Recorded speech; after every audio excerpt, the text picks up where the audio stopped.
Hello everybody, welcome to week 75 of the DVDFiend. Today I will be reviewing a film that I've liked for as far back as I can remember. I remember seeing this as a young child, even though now watching it now, like recently, ever since I got the DVD of it, I definitely wondered why my parents actually ever let me watch this. But yeah, it's How Comes Frogtown. I wouldn't consider this horror. I'd consider it more like a cult type film. But one thing that's kind of interesting about the year this came out, same year this came out in 1987, was also the same year that Roddy Piper, who stars in this film, quit wrestling. He actually ended his wrestling career at the time at, I think it was WrestleMania 3, which I think was March 19th or something like that, of 1987. So I know that because I like the old school wrestling more. I used to watch it until a certain, I can't remember what year it was, but I used to watch it a lot, and I really liked watching the older wrestling matches. But and I liked a lot of the older wrestlers; they're always cool. But anyways, despite the whole wrestling thing, let's get into the review of this film. Basically, this movie takes place after pretty much, I think it's like pretty much supposed to be like every nation decided to fight against each other, and it killed like 68% of the population. So 68 or 86%, I can't remember exactly how much it is. And it made almost every single man living, it made them pretty much sterile.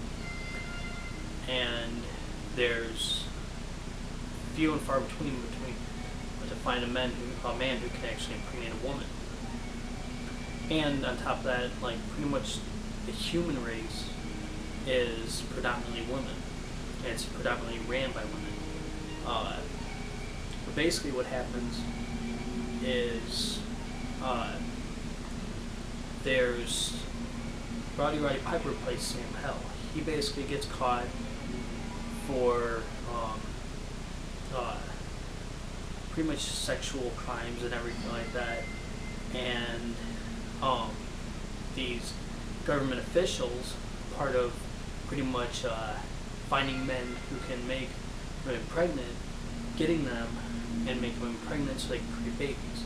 That's basically what their whole deal is. And they find out about him getting this one girl pregnant, and they decide to use him to fertilize all these other women. But basically what they have to do is they have to go to Frogtown and rescue these women from this, like, I don't know if you want to call them like a gang leader or whatever, of like this group of frog humanoids. I don't know exactly what you want to call them, frog people. But it's I don't know, it's really hard to describe what I really think about this film though, but in ways, but other than that, along the way he's escorted by these two women. One seems more, I don't really want to put it off like butch, but she seems more like, I don't know, it's kind of hard to describe her. And then this other one that seems a little more softer, but she takes everything really seriously and everything like that. But they both, in ways, try to seduce him. But I don't know. You kind of start seeing a connection between Roddy Piper and this girl right here, who he ends up even using as bait to try to save these girls from the frog people. But along the way, he does. Sam Hell does get help from a couple old friends that he used to know. But overall, I'd have to say I really like this. The cast in this film. Roddy Piper, I always liked him. I loved him in They Live as much as I love him in this film. I'm trying to think of some of the other people. I know that there's there's one actor I know I've talked about him, Mr. Parka, that plays it here as one of the frogs. I just cannot seem to think of his name right offhand, but he played in I think it's Don't Answer the Phone. Maybe not that one. But anyways, he knows what I'm talking about. I can't remember which frog he plays. I'd have to really look back at it. But overall, it's very, very cool. The frog people look pretty cool in my opinion. They look a little corny and cheesy, but hey, it goes with the territory, honestly. I definitely would suggest this to anyone who is into something that's just a little odd, and that it's just fun. Bottom line, it's just a fun film. I mean, even if you're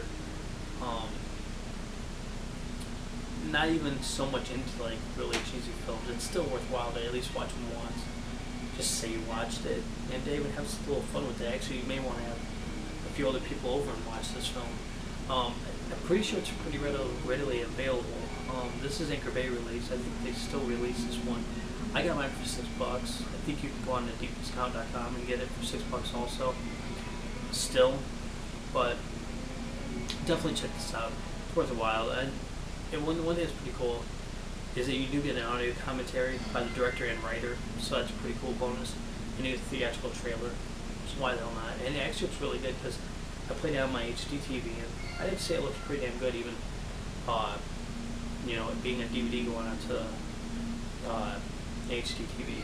Because some of the movies I honestly have watched on there, and they just don't quite live up to it.